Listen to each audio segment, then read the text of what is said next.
Hi there, my name is Ron Rogers, and this video is titled Flight Test Tales from the Dark Side, Buzzing Bakersfield, California Legally, the T-38 as an Infrared Target. Now, this was a test mission. We were using an F-15 captive carrying an AIM-9L, which is a new missile that was looking at moving heat sources. I was flying in a T-38. I was in the back seat. Dick Scobie, who later became the Challenger commander, was in the front seat, and we were to function as an infrared target. Now, if you want to know anything about the golden age of flight testing, if you're not familiar with it, read any of Bob Hoover's or Chuck Yeager's books. They will describe flight testing back in the 40s or 50s, and it is really amazing. Now, being a member of the Society of Experimental Test Pilots, I had the great honor and opportunity to rub elbows with a lot of the really greats of aviation. There were a lot of us, young captains who were very wide-eyed just listening to these guys' stories. I'd sat down at social events and I've had scotch with Bob Hoover. I actually, you could kind of say I worked with or worked for General Yeager very, very briefly. When General Stafford, who was the center commander, would go on vacation, General Yeager would come in for the daily briefing. And as officer in charge of current operations, there would be a 3 o'clock daily briefing where everybody would talk about anything that happened of significance that day on the base at Edwards. And my thing was to talk about anything in flight test activities that happened during the day. So I got a chance to interact with him a little bit, which is quite interesting. But there were many legends around, and they had just amazing stories and did amazing things and stuff that, of course, you couldn't do today. And this was back in the mid to late 70s. And I one time commented to one of these individuals that, the good old days are gone. And he looked at me and said, well, mark my words.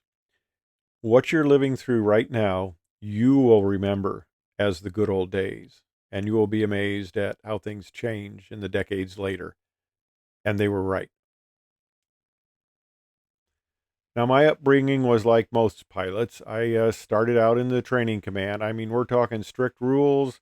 You follow or you get in serious trouble. And I also spent 36 years as an airline pilot. And I was a line check airman in the 727, the Airbus, and the 777.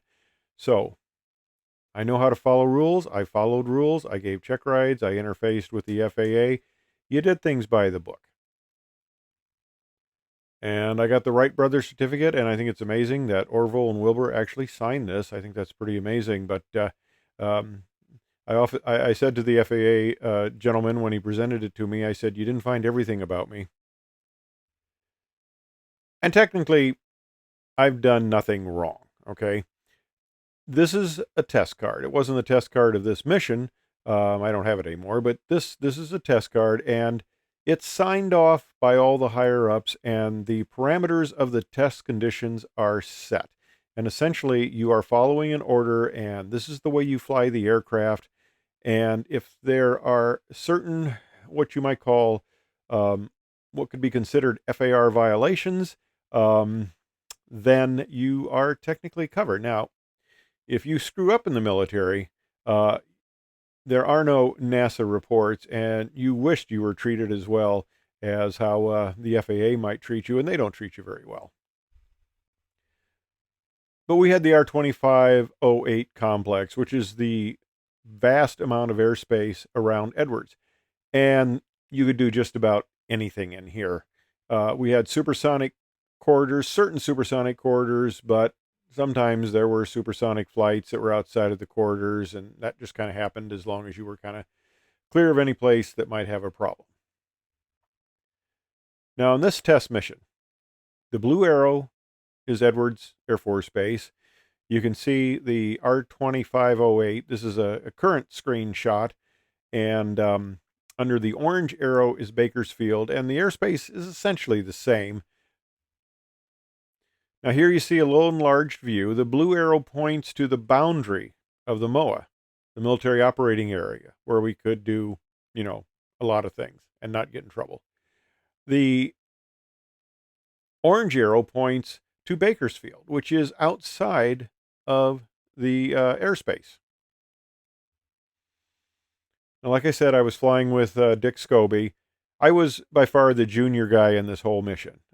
Major B was flying the F-15, and he is the definition of a steely-eyed fighter test pilot. Yeah. And Dick, of course, extremely experienced pilot at the time. This is very shortly before we was selected to go to NASA as a shuttle astronaut. Now, our mission was to be an infrared target. The AIM-9L was a missile that would pick up moving heat sources. Before this, if you wanted to defeat an infrared missile, what you did was you either aimed the aircraft towards the sun and the missile would be lost in the sun, or you went down over a lot of heat sources and it would pick out the strongest heat source, or at worst, it would just not follow you because there were so many heat sources, and it would lock onto another one, and you could evade it that way. Well, the advantage of the AIM-9L was that it would find that moving heat source. So, okay, no, he didn't fire the missile at us. That would be very bad. I've been targets before, but it was always when somebody wasn't firing at us. I've chased live fire missions, which are really cool. The Mavericks off the F-16 were probably the most fun to do. Now, as I said, this is a captive carry mission. You keep the missile on the airplane, and you get data from the seeker head looking at the target, and you record this, and then you analyze it to see if you got the results that you wanted to get. So he's up above us, and we're going out over Bakersfield, and they want us low. So we start out with the test points. We're down at 500 feet, and they want us to do 500 knots. Some of the settings were in 100% power, known as full military power. Other ones were in afterburner, and they wanted us to make high G turns like we would be trying to evade a missile and using the cover of the infrared targets on the ground to hide us. So they wanted us to go, the test cards wanted us to go over the city, so we did that.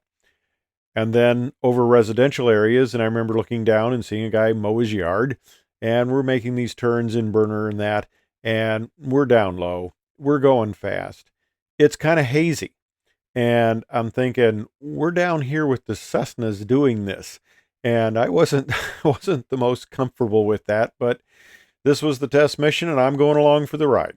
So we did those various test points, and then we recovered back to Edwards. Got the data they wanted, got the moving heat source data they wanted for this brand new missile they were evaluating, and we went back. Never heard a thing about it, but the every once in a while there'd be a complaint that would come in, and it'd often come in to the command post, and sometimes I would get them, but they didn't seem to ever trickle down to anybody.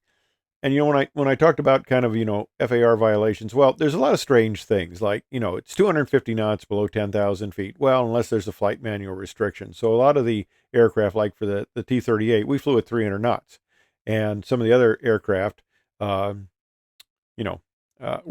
at much higher speeds, but it was part of the operational provisions of the aircraft, and it needed to be operated at high speeds. The SR-71 is probably a good example of that. But anyway, this was a story about a test mission we did 45 years ago that, thinking about it, I still cringe just a little bit. I doubt if you could do it today. I would really not want to do it today because of the dangers of small aircraft and that. And I'm sure there'd be a lot more complaints. But they needed to get the test data. This was the test mission. It was approved, and we did it. Thanks for watching.